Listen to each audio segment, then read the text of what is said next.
2014 April 10, 7 anacondas came in Trivandrum Zoo, and after that the revenue rises a lot, because for last year also the total revenue was up to 2 or 3 crores.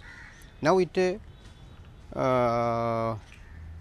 is more than 6, and almost it trying to near the 7 crores.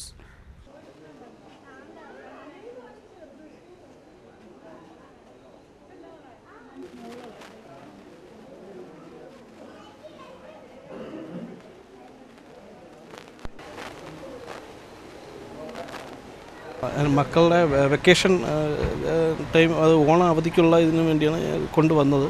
ഇപ്പോൾ ഞങ്ങൾ വെളി രാജ്യങ്ങളിൽ പോയാൽ മാത്രമേ ഈ അനാക്കൊണ്ട അങ്ങനെയുള്ള ഇതിനെ കാണാൻ പറ്റൂ. ഇവിടെ അതിനുള്ള എല്ലാ സൗകര്യം ഒരുക്കി അതിൻ്റെ രീതിയിൽ അതിന് അനുയോജ്യമായ ആവാസ വ്യവസ്ഥയിൽ പാർപ്പിച്ചിരിക്കുന്നത് ഒരു നമ്മുടെ നാടിന് തന്നെ ഒരു മുതൽക്കൂട്ടായി കരുതാം.